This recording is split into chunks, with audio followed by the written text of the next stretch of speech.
All right, here is plot number 2.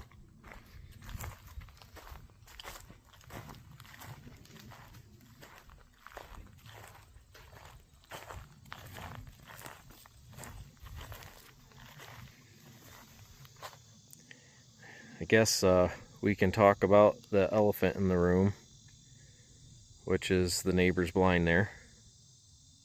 There we go. Right on the property line, overlooking this. Guess what, guys? I don't care. I don't care. Sure, there's probably going to be some deer that come from the other way. It's all field for a half mile that way. There's woods behind here just for a little blip, but it's way back over that way, a quarter mile back. A lot of people would be like, their blind's right there overlooking your whole thing. Good for them. It's their property. They can do whatever they want. The way the prevailing wind is around here, they're even in a good spot because we have a west wind, prevailing west wind. They're positioned in the middle of the field, so that means they have a 150-yard walk access in the wide open to get to their blind, which will be blocked some by my screening here, my Egyptian wheat. That'll help some for them. I'm more bummed that they're going to be walking all the way to the blind out more than anything, because they're just going to scare and booger the deer on their side and their opportunities. Something they might have to learn over time, I guess. But they're going to have a hard time sitting in their blind watching all the deer out here. They're probably going to get more frustrated than anything. And it's not the intention, it's just I'm out here putting in the work, doing the time. And most of the deer and the bedding is back here on my property and to the property to the west. They do a lot of deer management over there. Pretty picky hunters for this property and the property beyond. So they pretty much, they don't really practice quality deer management. They just don't shoot anything they're not going to put on the wall. And that seems to be around the 130, 140 mark. That's about where I am. So that's a good neighbor. These guys here, I'm pretty sure if it's got spots, they'll shoot it, which is fine. Guess what? Their property, their taxes, their right. As long as they're doing it legally, ethically, I don't give a shit. But they probably are gonna end up getting frustrated with me because the deer aren't gonna make it to them during shooting time for the most part, unless for whatever reason they decide to come from the wide open from the east. Probably gonna happen some here and there, but not too often. I'd have to suspect, especially after they start hunting and pressuring and going in and accessing, from what I can see how they access things. There's always got to be a bad guy. Probably be me, because I'm out here enjoying my property, doing the same things they could do, but I'm just out here actually doing it. But same blend out here. All that will come in at different times. There will be food here all the way till January. I got the Egyptian wheat screens, so you can't even see the plot that you guys just seen on the other side. Same here. I wanted to do one along here. I just didn't do it, and I wanted to be able to till this, and this is first year out here, guys, so had to do a lot of extra little things and work, so this is just what I did. And then I left. Obviously I got access down that side, which is what I'll exclusively be using 95% of the time.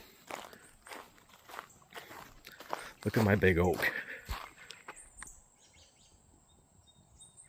Come on. Look at that oak, guys. This does not do it justice. She's gonna be my acorn dropper. Beautiful white oak. Probably 250, 300-year-old tree. Here's an access path.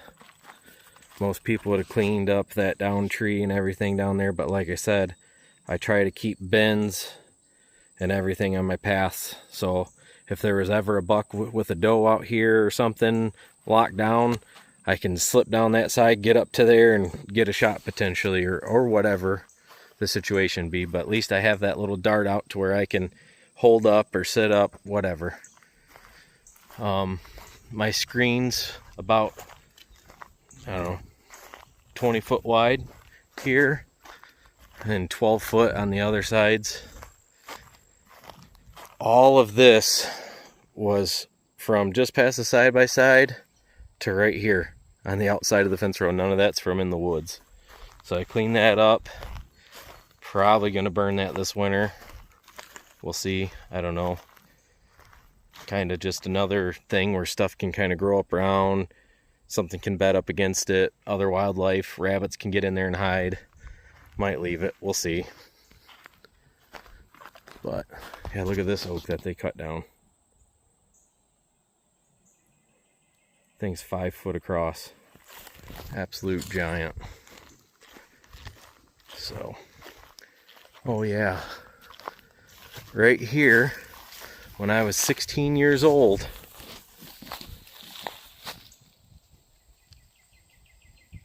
that's the stand I hung. Straps are broke. I haven't hunted that thing 10 plus years easy. Probably closer to 15. But it's still there. So, as I said earlier, you know, both of these properties that the Lord had blessed me with and had this plan for our life still just blows my mind. I'm so thankful, so appreciative. I would have never guessed that I would have been able to acquire both of these properties that I've grown up on and shot 50 to 60% of my bucks on. Just blows my mind. The timing, like, you can't plan that, guys. I know I said it before, but you can't plan it. You can't make it up. God's in control. I'm not smart enough to have planned this. I'm not. Wish I was. Things would be a lot easier for us. But I'll take it, and I'll never take it for granted. And I'm just, like I said, so thankful. I'll keep saying it over and over. Praise God. None of this would even be a thing without him. So, yeah. But, well, let's go back and check plot number 3.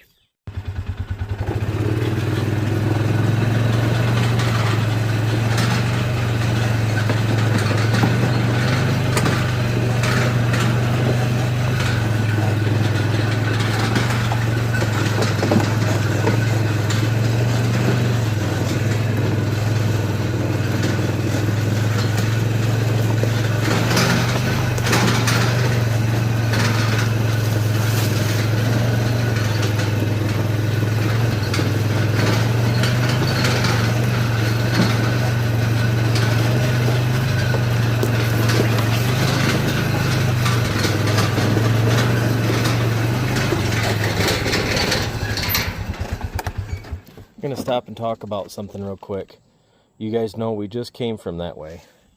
And you know, we're heading this way. This way you can actually see a little bit better. There's a lot of down trees here that I had to clean up so it's more open. But if you look back, you can't see this trail.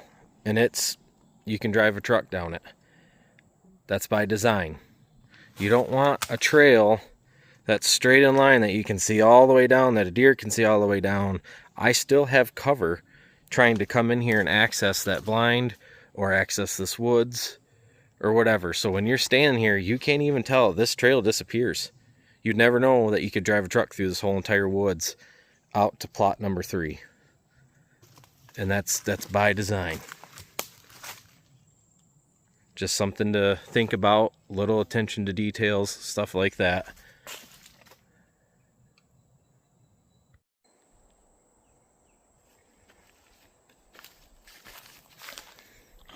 Alright guys, well, this is plot number 3, and it's the same blend that I made up that I talked about earlier, but turned out pretty good.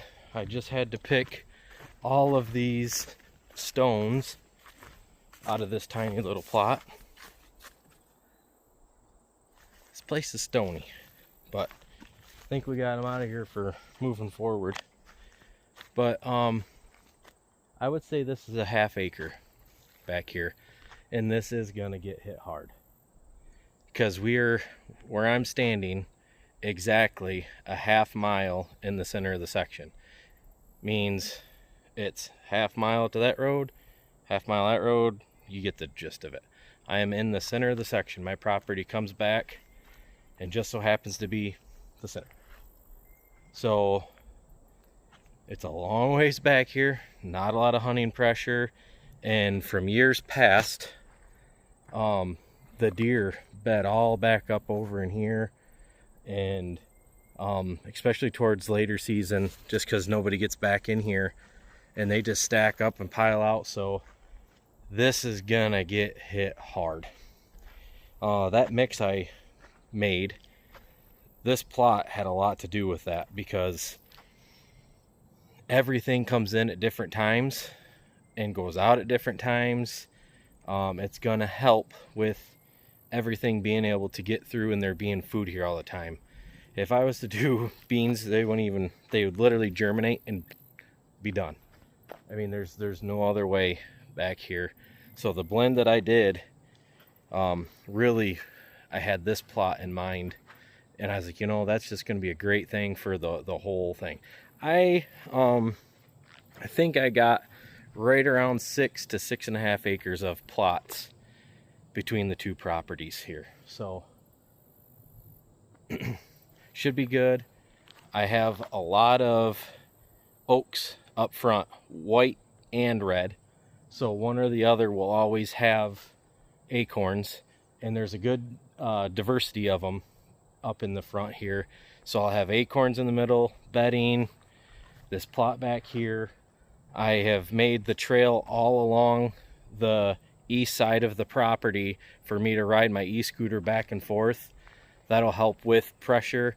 And as you can see, a lot of people would come in here and hinge cut and try to hang on here. Hinge cut, sorry, I got a call and interrupted. Hinge cut all this, trying to hold deer. I'm actually doing the opposite. I'm just going to let this be open. I'm actually going to do the state park effect that everyone says, oh, isn't it great? Because I want the deer moving through. I don't really want them staying here. I got all this bedding over here. I got the bedding towards the middle already that I got to go by, which I'll show you guys what I've done up there to go after that whole thing. But the prevailing winds are west, southwest, north, northwest. So my entry and exit is all going to be over there, and being on that e-scooter, hardly any scent on the ground, and I'm cruising right on through. Doesn't seem to bother the deer. So that's the plan of attack back here. This is going to be moved through traffic. This is going to be a destination. My blind's going to be back up over here on the edge, so when I get down right onto the e-scooter, zip to the trail all the way to the house. It's going to be least intrusive as I can get, and I've been coming back here constantly. I'm going to ride the e-scooter nightly going into everything and just get them used to it. What a lot of people miss or don't think, they think, oh, we got to stay out, we got to stay out. Not the case, guys. Think about it. You live on a road. You got cars going up and down every day. Nothing new. You get a loud motorcycle coming down, you're looking, you're like, what the heck? And then maybe the next day does it again, and he's like, oh, it must be a new neighbor, somebody got a motorcycle. You notice the change is what I'm trying to say. It's different. That's what alerts them. So you've been staying out of there all year. You've not been going there, and all of a sudden now there's human scent. Now it's not good, guys. It's not good. Constant unintrusive pressure, so to speak. Just get them used to it. Make it a daily activity. So that's what we're going to do. Me and the wife and daughter will walk the trail, or we'll ride the scooter, so they're used to our scent. They're used to us being there year round. There's no change. The change would be that we stop doing it. So, not saying go dirt biking and all this stuff right in the heart of season, but if it's what you've been doing, they're not going to be as boogered by it. But once they start getting hunted and there's other pressure around, even our walks and all that, they won't tolerate it as much, but they'll tolerate it just a little bit more and give you that window of opportunity that they would have if you haven't been doing it. But we're done. We're all planted. This was the last plot here, and I think I'm gonna go get some fertilizer. I'm gonna fertilize this. Just, it hasn't been, this has never, obviously, it's kind of cool. The field plot number 2 up front there that I showed you, that has been farmed like 10 years ago for 2 seasons, and then the guy quit farming it. It was just too small for him to get back in, and he said the deer hammered it. He couldn't get anything to grow. Shocker. So yeah, it's turning out pretty good. So yep, I'm gonna go get some fertilizer and we'll video that.